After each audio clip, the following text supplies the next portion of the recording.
How how pathetic. She comes up to your job reading you poems. Oh my gosh, just embarrassing. And look, you're talking about if she were to off herself, it could be your fault. No, no, no. Just like you said, if you decide to do that, that's on you. Ex-fiance That's suggests open marriage. I kicked her to the curb. My ex-fiance did the same shish to me. She asked me if I'd consider an open marriage. I reacted immediately, kicked her out of my home and bagged up her belongings. Her father spit in my face when they came to get her things out of my lawn, so I defended myself. It was assault. Her father spitting on me, so I beat his ass. My ex has written me letters, called from different numbers, everything, stating that her relationship with her father and mother is ruined now because she's still fighting to be with me. Plus, I beat her dad's butt. My ex agrees that I had every right to beat up her dad, but yet, and still, I don't want her. And she couldn't seem to understand that. My parents are upset because they never liked my fiance from the start. They thought she was too ghetto. So, for transparency, I'm a white male, 37 Jason. My ex fiance is biracial, identifies as a black woman, 35 LaQuisha. I fell for LaQuisha after really sitting down, getting to know her. At first, she rubbed me the wrong way. So, I met my ex fiance at the Amazon warehouse. She worked there full time. I worked there part time. I was already a full time worker. I just picked up extra hours because I wanted to pay my truck off. I do very well for myself. I own my own home. I don't have any college debt, and I'm very responsible with money. I had the time to do so. I decided to go get a part time job after work. This was just temporary because I wanted to pay my truck off, so I didn't have any debt. It worked out for me, but that's how I met my ex fiance. My ex fiance will be with the other girls complaining to a group of guys about how black men are so horrible. My ex fiance would always speak about how she couldn't wait to find her white husband. I remember a guy saying, Yena, why is it so hard for you? You don't even look black. That started a whole other argument amongst them. I thought that was so weird and rude. So my ex wife pointed me out, saying, see my husband going to look like that. Look at him fine. And I know he had never cheated on his queens. He'll take care of his queen and all this other crap. There was a couple that also worked there at Amazon full time. They had broken up by the time I started working there, and I got the story on it. So, the girl broke up with him. They're both black, by the way.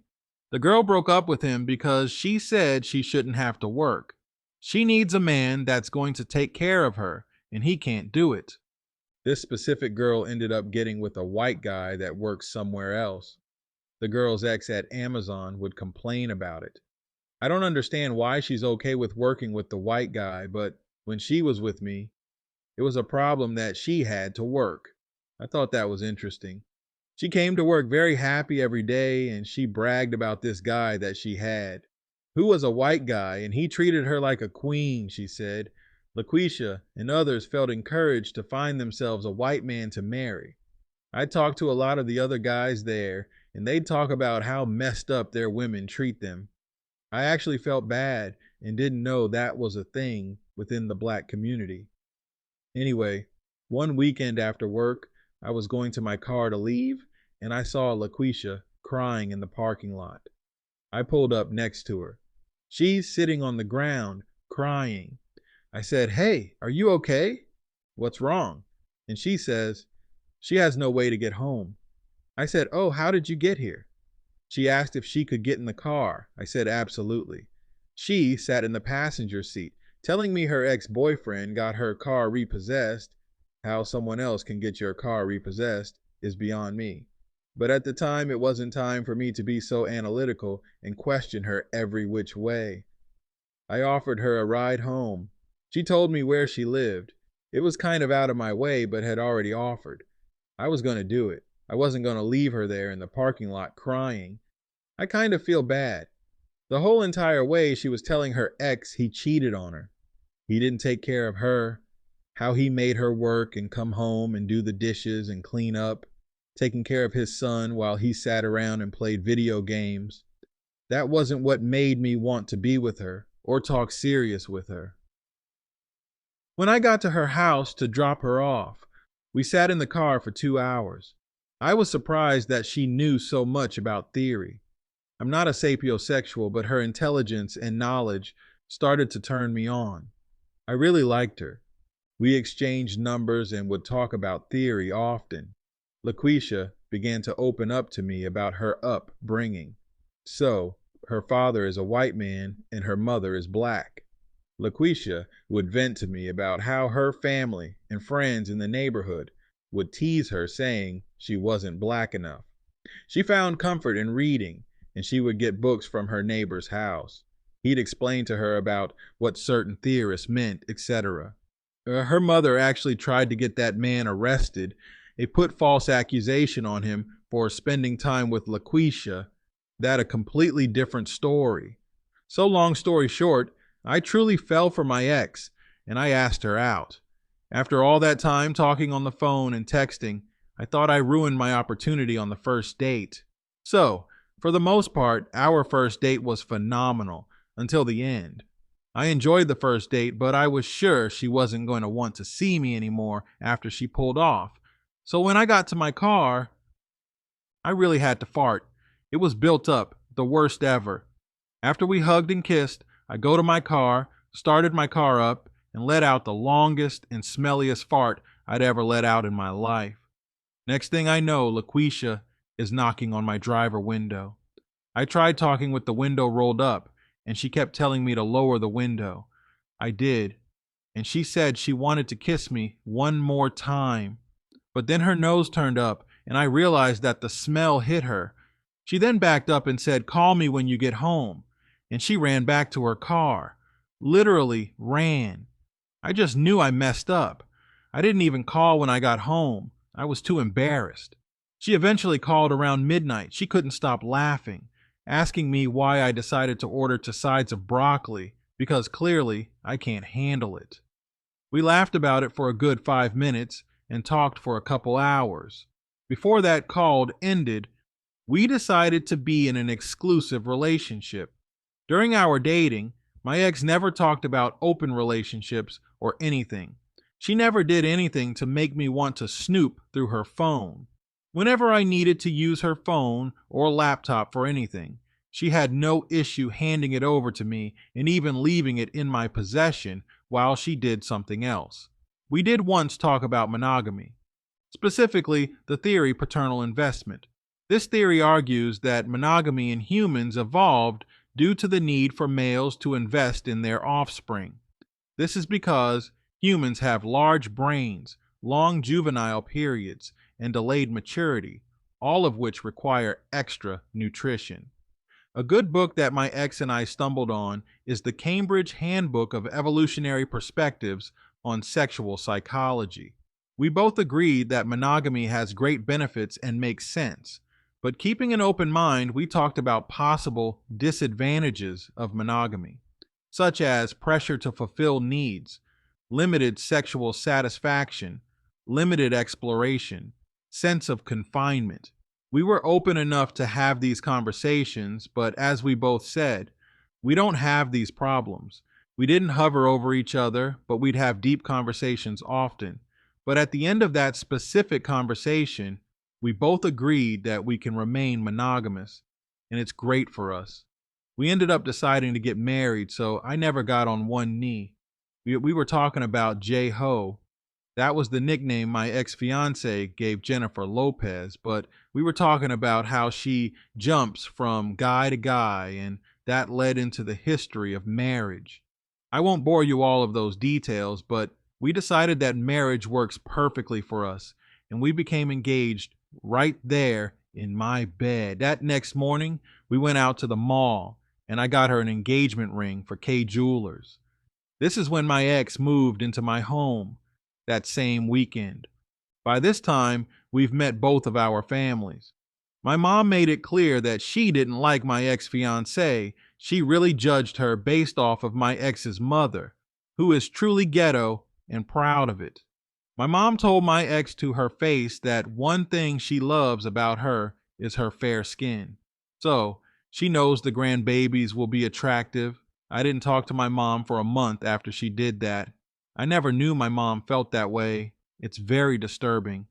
So, my ex-fiance and I went on to plan our wedding. Her family wasn't excited about it, and her father wanted to pay for everything. I could respect that. I really did respect that. By this time, I was completely done with Amazon, but my ex still worked there. She'd come home and tell me stories about stuff. I really wanted her to stop working there because there was a specific guy that she would talk about all the time. He went by Ty. His name was Tyrone. Apparently, Tyrone was so strong. He was such a great dad. He'd showed everyone pictures of his daughters and all this stuff, and I sometimes felt like she was just bragging about this man, and I'm not going to lie, I'd get a little jealous. She showed me a group photo of her with other girls at the job, and Tyrone was the only guy in the picture. This Tyrone guy offered to come to my house to fix one of my toilets. My ex told me this, so a plumber was scheduled to come fix it, but my ex was so adamant about Tyrone coming to do it. He's great at plumbing and does work on the side. I said absolutely not. Not too long after that specific conversation, my wife told me that she thinks monogamy may go against our nature, telling me how most animals aren't monogamous and we could be hindering ourselves of great experiences by being monogamous. Long story short, she eventually asked for an open marriage and said it would greatly benefit us. I said greatly. What am I lacking something that I'm not providing for you? What do you mean greatly benefit us? Why would you say that? You know how that makes me feel. My ex did seem sad after I said that. She said I didn't really mean it that way. I just want us both to experience life and not hold each other back. You know what I mean? I told her to get the hell out of my house. She smirks a little bit and said, "Are you serious?" I said, "Yes. In fact, give me your hand." I reached and grabbed her hand, and I snatched my ring off of her finger. I said, "Get out of my house right now," and I started pushing her towards the door. She was then claiming that I was assaulting her. So I let go, and I told her to please leave. She started to walk out and said, "Well, can I just wait inside until somebody comes to pick me up?" I said, "Absolutely not. Get the hell out of my house now." She was pissed. She couldn't believe this was happening. I heard her screaming outside the door. "Are you really doing this? Really? It's not that serious. Since when we couldn't have a conversation about anything? You must be cheating on me. I knew it. All of you are the same. All men are the same. It doesn't matter what race you are. All of you guys are scumbags." I stood on the other side of the door and just laughed. I realized that all she had was her phone with her. She got picked up eventually. I went straight to her laptop. I remembered the password to her laptop. 9999, never forget it. I went into her laptop and I went straight to Facebook. Guess what my ex was doing? Talking with Tyrone. Yep, the guy she bragged about every time. She came home talking Tyrone this, Tyrone that. I guess this was the reason why she wanted the open relationship, because they had hooked up a couple times. It didn't say that they had sex, but if you're going to his place when you should be at work, what else are you doing? Reading Bible scripture? 3 days later, my ex-fiancée and her father came to my house. He's banging on my door, demanding to speak to me. All her things were outside. Now I should have kept the door shut, and I should have never stepped out. But I went to the front door, opened it, and stuck my head off the screen door. He started cursing at me, calling me all types of names, calling me a coward, saying I was a piece of crap. I need to man up. I took all that, and I was just laughing. He asked me to come outside and fight him like a man. I told him I was not going to fight him. That's when he spit in my face. When he did, that ran to him so fast and knocked him to the ground. I beat the crap out of him. My ex eventually pulled me off and stopped me. He freaking assaulted me. After he was peeled off of the ground, They got the rest of her stuff and got into his truck and left. I was afraid he was going to call the police on me, but he never did.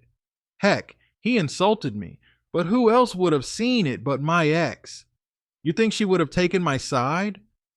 I don't know, maybe. I say maybe because of all the things she started saying when she came crawling back. My ex-fiancée really wanted me to forgive her, and she swore to me that she had never cheated on me. This is when I exposed her DM to her, and I told her I saw everything. She started going off on me saying I was invading her privacy, and it's not what it looked like. She just had to go to his house to pick up something. I asked her what's something that you needed to pick up. She wouldn't tell me. Are you surprised? She was lying, and she knows she was. She left me letters, all types of stuff. I balled it up and threw it in the trash and played basketball with it. I specifically remember I kept missing the trash can and I ran over and dunked it in. Sort of like Vince Carter. Anyway, this last attempt she did was very sad. She came to my job, crying, and recited a poem to me in front of my colleagues during our beer o'clock social hour one Friday. She's always known about these and has attended some. One of my colleagues opened the front office door for her and walked her back.